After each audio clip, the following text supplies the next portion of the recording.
Well, hello there, friends. Let's talk about animal companions, the best part of any book.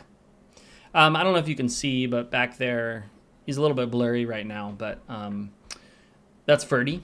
Ferdie is an animal companion in the Battle Mage Farmer series. Somewhere floating around here, I have an Akira plushie as well. Akira is the animal companion in the Novatera series, and I don't really have many other animal companions in my other series. Maybe that's why they're not as popular. Huh. I'm gonna have to do some thinking on this. Maybe I'll introduce some. But I wanted to specifically talk about why animal companions are so effective in fantasy stories.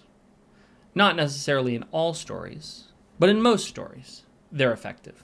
Science fiction and fantasy. I'm talking about speculative fiction here. I wouldn't really say if you're writing, contemporary, that you're going to want an animal companion. But that's a different subject. Anyway, welcome to my channel. My name is Seth. I'm a full-time fantasy author, and I make YouTube videos about being an author and about writing and stuff like that. And today we're going to talk about the animal companion. Because animal companions are a fascinating sort of trope and a hyper-effective characterization tool. And so I want to talk about why they're so effective. First of all, what is an animal companion?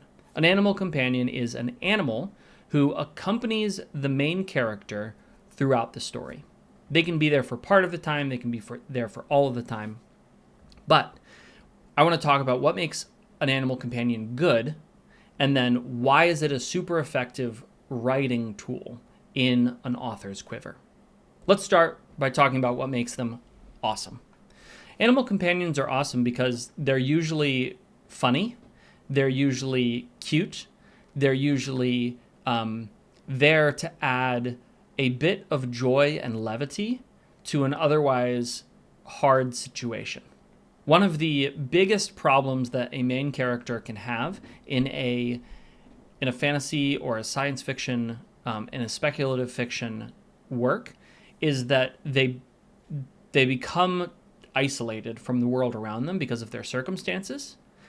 Whether that is physically isolated, i.e. they are cast off into some part of the world where there's nobody else around, whether they are, or they maybe have to go on a journey, whether they are emotionally isolated because there's something that's blocking them from being relational with other people, whether they are mentally isolated because maybe they're battling through some mental trauma and they feel like they're isolated even if they're not. It is really hard to write a good character who stays in one of those places of isolation for a long period of time because readers hate it. Readers just hate it. Loneliness is one of the most terrifying feelings, and it brings with it an existential dread that people just can't deal with. And at the end of the day, the longer you isolate your protagonist, the less likely somebody is to read your book. It just, I don't know why. Well, no, I do know why. I know exactly why that particular problem just undermines people's interest.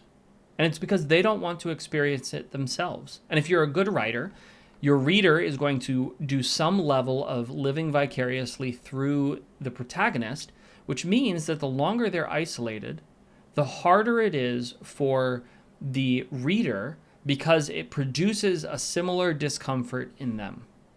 Now, an animal companion cuts through all of that because the animal companion can accompany your main character, giving them that feeling of support, whether it is physical, whether it is emotional, whether it is mental. And so the animal companion acts as a proxy for some sort of good in that space, right?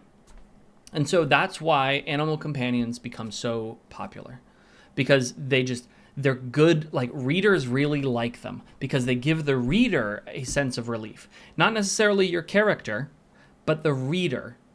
They are not alone in this. And that's the like just amazing thing, is that you don't need a lot of companionship, but everybody needs companionship. And so by adding an animal companion, you can completely cut out the unconscious fear, unconscious discomfort that a reader has about the loneliness or the isolation of your MC. Now let's talk about why animal companions are also a secret magic trick for authors. Whenever you create a character, they are defined as much by what you say about them as what you don't say about them. However, most often, your characters are actually defined by how they relate to other characters.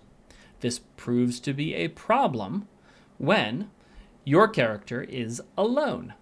The problem with isolation is that it's impossible for them to react to another character or have another character react to them if they're alone. Of course, they can react to themselves, but navel gazing is incredibly tiring.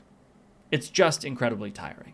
And so after a little bit of it, people tend to get bored. So, if we introduce an animal companion, we get the best of both worlds. We get to set our MC apart by juxtaposing the main character and our animal companion's personality. Which is why if you have a happy-go-lucky main character, you'll probably have a snarky or sarcastic animal companion. On the other hand, if your character has a bit of darkness to them, chances are you're going to have a bright and bubbly animal companion. And so having that juxtaposition gives you the opportunity to put your character's character in sharp relief for the reader. They get to see the character very clearly because they're seeing the opposite and they play off of each other. Additionally, you're able to set up that interaction and response that's going to help you define who your character is, and even more importantly, help define how your character changes over time. Because again, that's the other really hard thing. If you have a character who is on a mostly solo adventure, it becomes very hard for the reader to understand the journey that your character is going on. But if your main character is going on this journey and has an animal companion, then all of a sudden, based on the way they are interacting with that companion throughout the journey, the reader gets a glimpse into how the character is evolving and changing.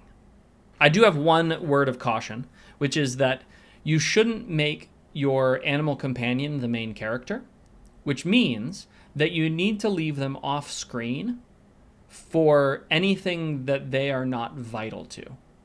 That doesn't mean you leave them at home. It's just that you don't have to mention them when they're not important. In a lot of ways, you should be treating them as an extension of the main character, something to juxtapose the character against, as opposed to a full-blown character in their own right. Now, there are some caveats to that, but I would say that if you're finding that your animal companion needs to be a bigger character in the story, then they are not an animal companion. They are a character in their own right. They just happen to be an animal. And that is different, right? An animal companion is intrinsically tied to the main character in a way that can't be separated. So Akira is very much an animal companion. Ferdie actually is more of a side character than an animal companion because he doesn't follow John around everywhere, even though he would probably love to. But he does exist for a lot of the same reasons, to counterbalance John against, to show the changes that John is undergoing over time, as well as to introduce a bit of levity into a otherwise fairly grim story.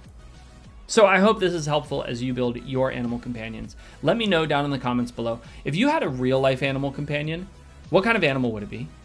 And what would their name be?